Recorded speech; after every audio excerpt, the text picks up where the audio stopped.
That's what we set up to bring in Senator Cotton to join us today. And, sir, thank you for your time. When Dana and I were on the program yesterday, this is what former Secretary of State Mike Pompeo said about Iran and war.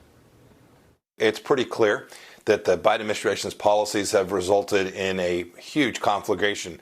I hear people talking about whether we're going to end up at war with Iran. I can assure you the Iranians are at war with the United States today. They've now killed American servicemen, these three certainly in these past days.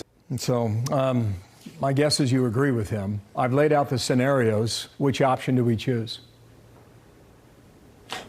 Bill, you laid out 4 options for how we could retaliate against Iran. I'd add a 5th, which is all of the above. There has to be devastating military retaliation for the targeting of American troops in Jordan, a friendly nation, across international borders, leaving 3 dead Americans and more than 3 dozen wounded. And some of those, Bill, are in grave critical condition as well.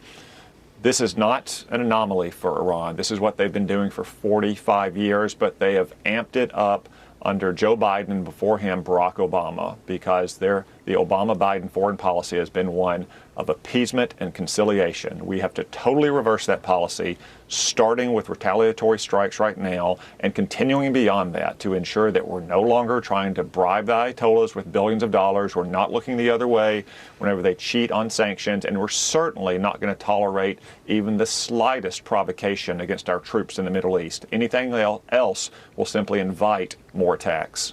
Senator David Ignatius is a columnist, of course, for the Washington Post, writes a lot about foreign policy. He references you and Senator Cornyn talking about calls for reaction, and he says that this is calling for irresponsible actions without bearing responsibility for the outcome is a senatorial perk. What would you say is actually irresponsible in this situation? What's irresponsible is 11 years of the Obama-Biden foreign policy towards Iran, of trying to appease, coddle, and conciliate Ayatollahs who still chant to this day death to America and death to Israel. That's why we have all these attacks on Americans. Bill, you laid out the more than 160 attacks since Hamas attacked Israel on October 7th. But it didn't start because of that October 7th atrocity. There were more than 100 attacks against Americans since Joe Biden took office before October 7th. How many times did we retaliate? Something like 4 or 5. Almost every case against empty buildings or warehouses in the middle of nowhere.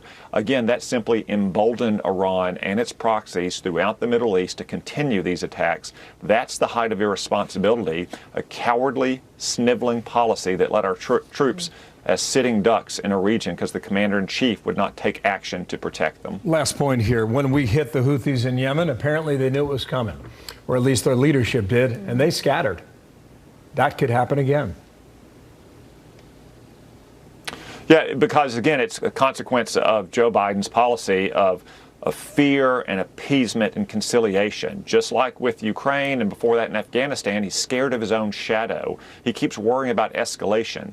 What we saw over the weekend was a massive escalation by Iran. The only way to solve that threat is to directly target Iran's terrorist forces throughout the region and in Iran itself to make it clear we will never tolerate the deaths of our fellow Americans.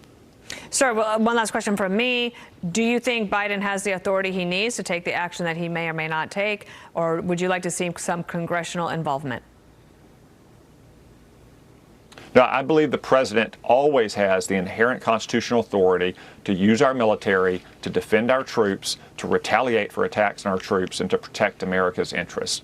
That's central to the president's commander-in-chief power. What I question is whether Joe Biden is worthy of wielding that power because he has not protected our troops or advanced our interests in the region for 3 years. He's left them as sitting ducks, refusing to strike back whenever we are struck. That's my major concern.